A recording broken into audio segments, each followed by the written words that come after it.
Friends నమస్తే అండి. Welcome back to my channel. ఈరోజు మన రెసిపీ మార్నింగ్ బ్రేక్ఫాస్ట్లోకైనా నైట్ డిన్నర్లోకైనా చాలా హెల్తీగా ప్రోటీన్ అండ్ ఫైబర్తో కూడుకున్నటువంటి ఒక సింపుల్ రెసిపీని ఈ వీడియోలో మీతో షేర్ చేసుకోబోతున్నానండి. ఒక బౌల్ తీసుకొని దీనిలోకి 1 కప్పు పెసర్లు, 1 కప్ శనగలు. ఇక్కడ శనగలన్నవి నల్ల శనగలైనా తీసుకోవచ్చనమాట. వీటి రెండింటిని శుభ్రంగా కడుక్కొని, ఇవి మునిగే అంతవరకు నీళ్లు పోసుకొని కనీసం 8 గంటలు నానబెట్టుకోవాలి. నేనైతే ఒక రాత్రంతా నానబెట్టుకున్నానండి.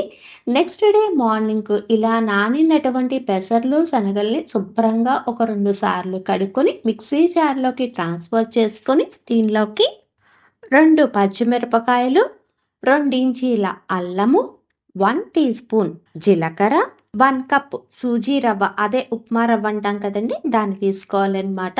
ఇక్కడ మనకి పెసర్లు, శనగలు, సూజీ రవ్వ కలిపితే టోటల్‌గా 3 కప్స్ అయ్యాయి కాబట్టి 3 టేబుల్ స్పూన్ పెరుగుని వేసుకొని ఒక్కసారి కొంచెం కోర్స్‌గా బ్లెండ్ చేసుకోవాలండి. ఇలా గ్రైండ్ చేసుకున్న తర్వాత ఇది నలగటానికి సరిపడా వాటర్ అన్నది కొంచెం కొంచెం యాడ్ చేసుకుంటూ ఫైన్ పేస్ట్‌గా చేసుకొని ఒక బౌల్‌లోకి ట్రాన్స్‌ఫర్ చేసుకుందాము. దీనిలోకి రుచికి అనుగుణంగా ఉప్పు, మనం పిండి రుబ్బుకున్నటువంటి మిక్సీ జార్‌లో కొంచెం వాటర్ వేసుకొని, ఆ వాటర్‌ని కూడా దీనిలోకి వేసుకొని, అంతా బాగా కలిసేటట్టు కలుపుకొని ఒక్క 10 నిమిషాలు పక్కన పెట్టుకుందాం.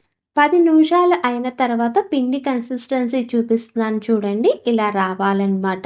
ఇలా వచ్చిన తర్వాత పొయ్య వెలిగించి పాన్ పెట్టుకొని, పాన్ అన్నది బాగా వేడెక్కిన తర్వాత ఒక గెరిటి పిండిని తీసుకొని దోస వేసుకోవాలండి. ఇలా దోస వేసుకున్న తర్వాత ఫ్లేమ్ అన్నది పూర్తిగా లో ఫ్లేమ్‌లోనే పెట్టుకోవాలన్నమాట. ఎందుకంటే ఇది ఫైబర్ ఎక్కువగా ఉంటుంది. ఇది వేగటానికి కొంచెం టైం అన్నది ఎక్కువ పడుతుందన్నమాట. దీని మీద ఫైన్‌గా చాప్ చేసినటువంటి కొన్ని ఆనియన్ ముక్కలు, తురుముకున్నటువంటి క్యారెట్ తురుము, కొంచెం సన్నగా తరుక్కున్నటువంటి కొత్తిమీరను వేసుకొని, ఒక్క 2 నిమిషాలు అయిన తర్వాత దీని చుట్టూరుగా కొంచెం నెయ్యన్నది వేసుకొని, మంచి క్రిస్పీగా వచ్చే అంతవరకు వేపుకోవాలండి. ఇలా వేగిన తర్వాత దీన్ని డిష్ ఔట్ చేసుకోవటమే అనమాట. ఈ దోసల్ని ఉట్టిగానైనా తినేయొచ్చు లేదా టమాటా, అల్లం చట్నీతో చాలా బావుంటాయన్నమాట.